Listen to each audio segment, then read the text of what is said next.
About 24 hours ago, 50 Nigerians were deported from the United Kingdom, the first in the series of what is expected to be a continuous exercise that would see about 29,000 Nigerians eventually deported.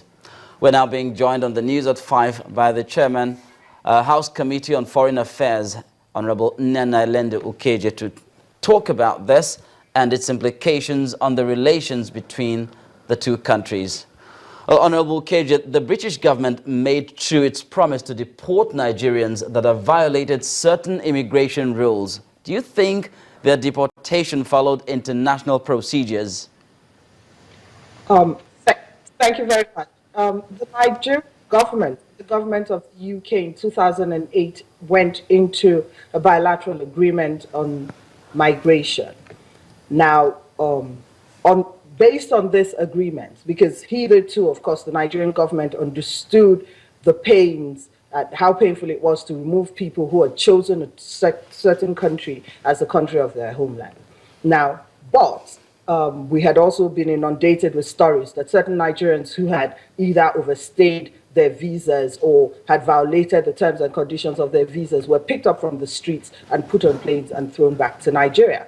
It was based on that the Nigerian government decided to sign that memorandum of understanding on migration with the UK government. Now, the terms of that agreement are that of the 3 million Nigerians who live in the UK, unlike Mediterranean countries, is not a place where people swim to. Most of the people who go to the UK are people who actually go into the UK on a valid visa.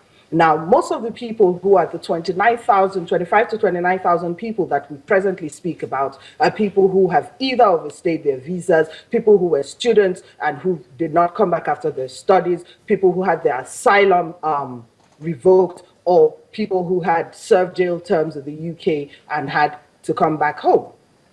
Now, Nigeria signed that memorandum of understanding, and what it was about was to give some kind of dignity to Nigerian citizens who would necessarily have to be repatriated to Nigeria in the event that they fell into these 4 categories. And there are certain categories that there's certain things that must be met by both governments, by the UK government as well as the Nigerian government, before those people are repatriated. 1, it must be ascertained that those people are bona fide Nigerian citizens. 2, they must be fit to travel. 3, they must have exhausted all the legal redress available to them, all appeals available to them within the UK.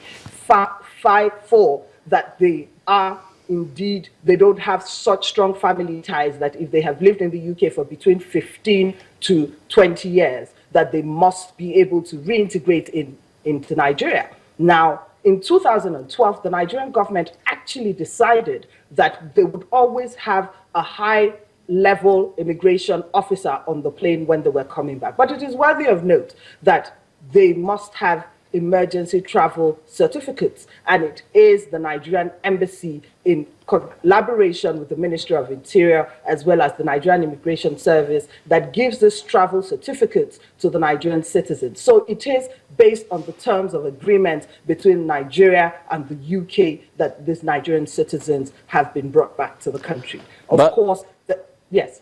Considering the relationship that exists between Nigeria and the UK, 29,000, isn't that such a rather huge number? Let me say that there are 3 million Nigerians that presently reside within the UK. Legitimate Nigerians residing within the UK doing legitimate business. Now, this 25 to 29,000 people belong to that pool. From what I have been made to understand, they're not just there awaiting deportation, but these are the people, they call it the migration removal pool, and these are the people that the UK government has identified